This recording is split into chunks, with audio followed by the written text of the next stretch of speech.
Welcome to Revenge with Lyra. I filed for divorce. Don't even dream of getting the property. The house is now in my mom's name, the car and business in my brother's. Goodbye, loser. From today you're broke.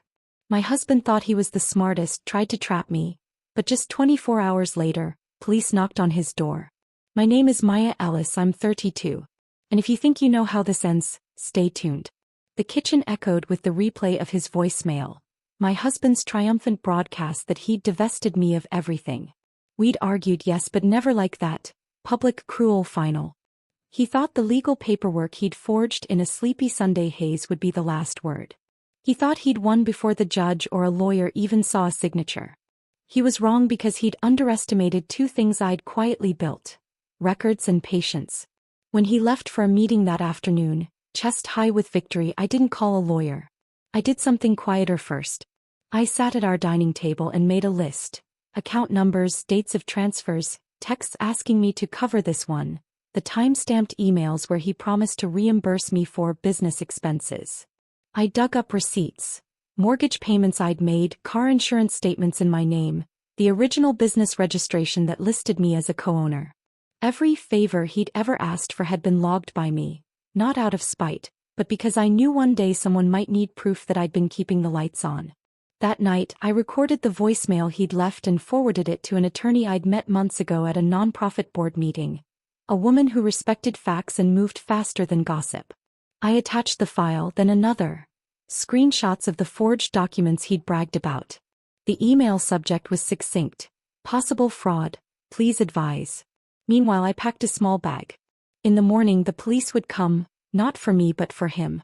By dawn, my phone vibrated with a single email. Subject: proceeding.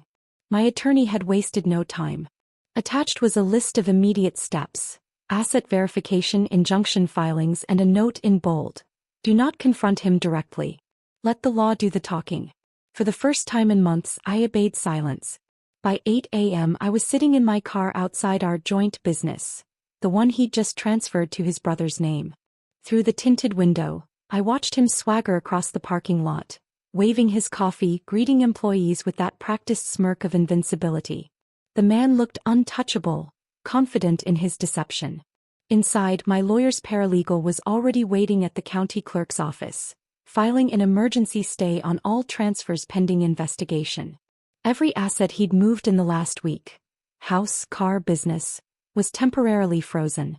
He didn't know it yet, but his little empire had been put on pause. At 11:32 a.m. my phone buzzed again. From Detective Alvarez.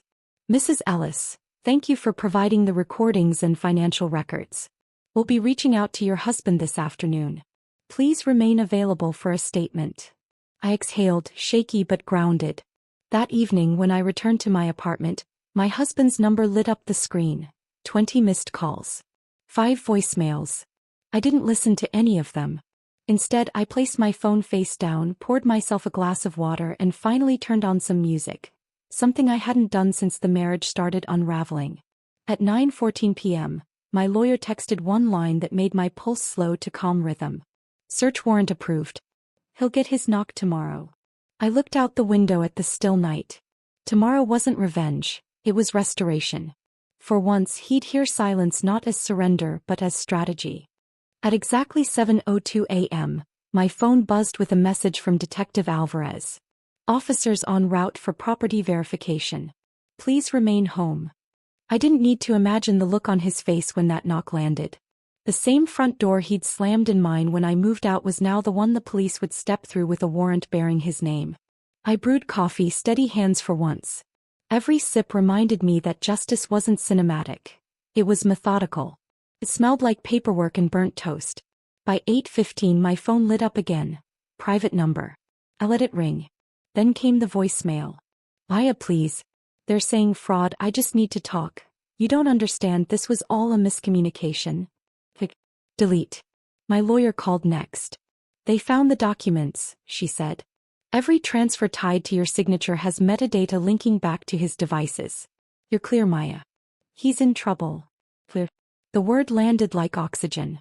Around noon, a local news alert pinged my screen. Business owner under investigation for asset fraud after divorce filing. His photo sat under the headline, "Smirk replaced by exhaustion." The group chats from mutual friends exploded, some defending him, others stunned. I didn't reply. I didn't need to.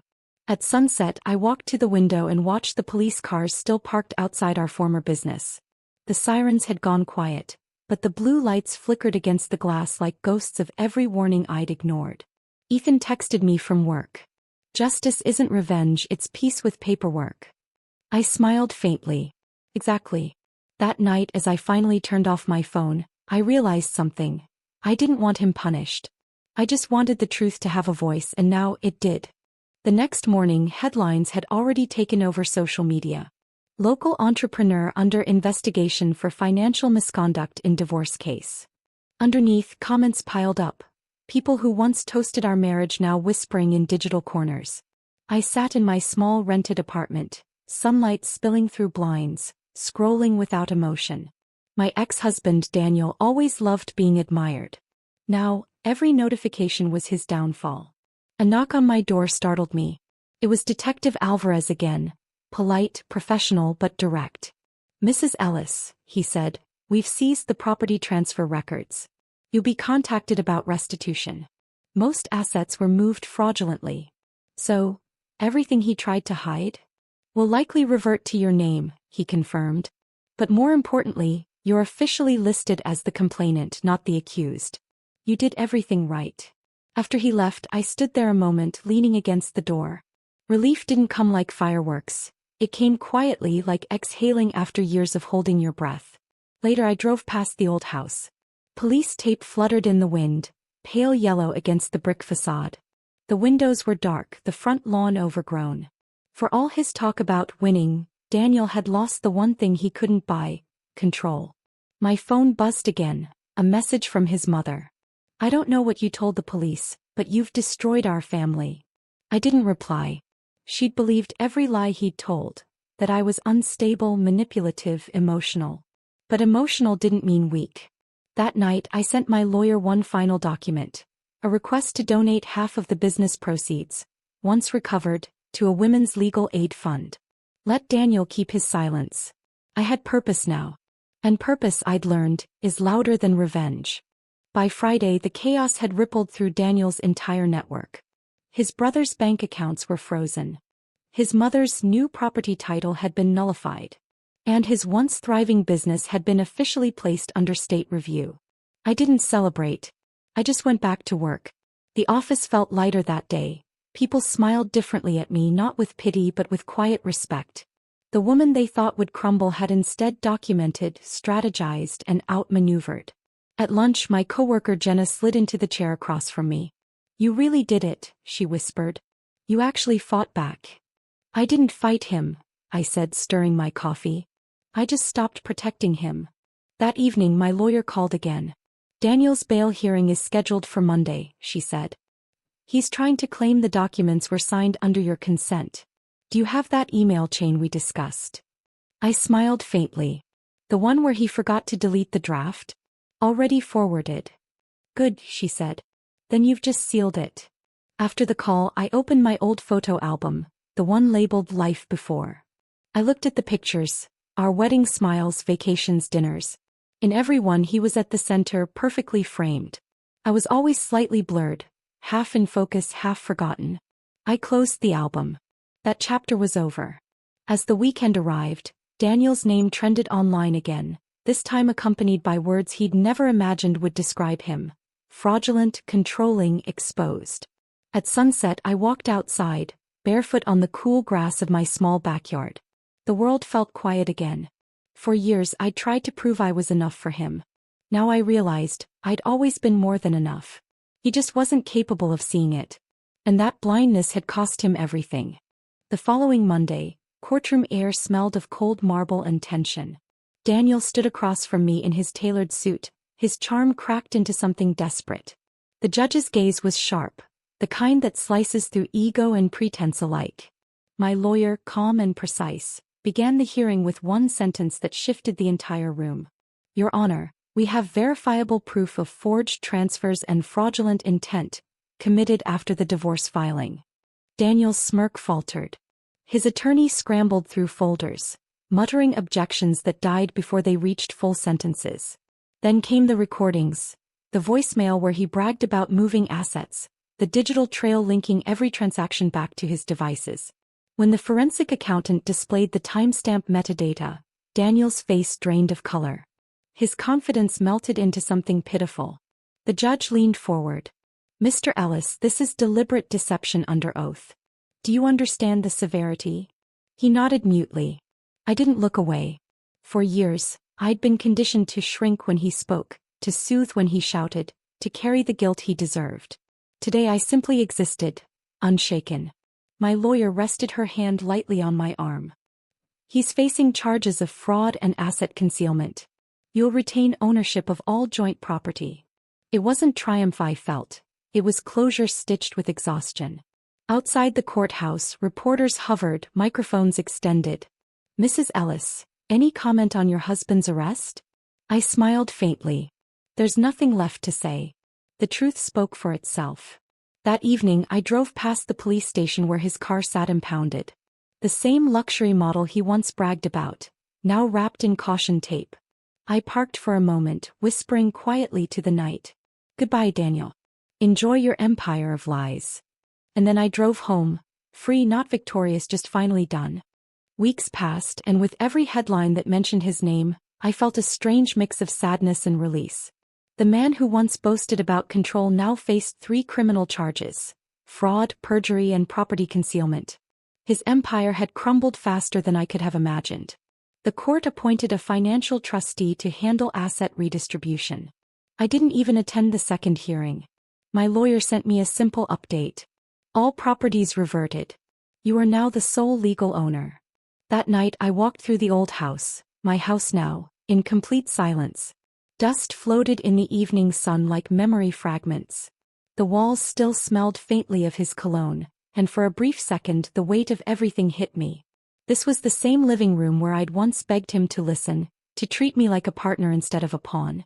The same kitchen where he'd told me, "You'll never make it without me." And yet here I was, not just surviving but standing tall in the ruins of his arrogance. I opened the windows wide, letting cold autumn air rush through the rooms. It felt like exorcism. Ethan stopped by later with takeout and 2 glasses of wine. "So," he said smiling, "what does freedom taste like?" I thought for a moment. "Like silence that doesn't scare me anymore." He nodded. "That's peace, Maya. The rare kind." We sat on the empty floor eating noodles from paper boxes, laughing about things that weren't about him. For the first time the house didn't feel haunted. It felt mine. Before bed I texted my lawyer. "Thank you for believing me before anyone else did." Her reply came instantly. "You believed yourself first. That's what changed everything." And she was right. 1 year later I stood in the same courthouse. Not for another hearing, but to sign the final paperwork confirming Daniel's conviction. He'd accepted a plea deal, avoiding a trial that would have dragged on for years. The restitution order awarded me full control of the business and the home, along with damages for emotional and financial distress. But the real victory wasn't the money. It was peace. Outside, reporters waited again, cameras poised. One of them asked, "Mrs. Ellis, what would you say to women who feel powerless in their marriages?" I smiled softly. "Document everything. Believe your instincts. And never confuse silence with peace." The clip went viral within hours. My inbox filled with messages. Women thanking me, men apologizing for not noticing their own wives' quiet suffering. I didn't feel like a hero. Just someone who finally stopped apologizing for existing. Later that evening I drove to the lake near my old college campus. The same place I used to go when life felt too heavy to carry. The sunset burned gold across the water. I took out the last piece of paper Daniel ever gave me, our marriage certificate, and fed it gently to the wind. It broke apart, drifting across the water until it was gone. When I got home, Ethan was waiting on the porch with 2 mugs of coffee. "So," he said with a grin, "does freedom still taste like silence?" I laughed. "No," I said, watching steam rise from the mug. "Now it tastes like peace and maybe a little victory." As night settled around us, I glanced at the glowing sign over my business. Ellis Legal Consulting. Built from ashes but mine entirely. I whispered to myself. He thought he took everything. But he only taught me how to keep what's real.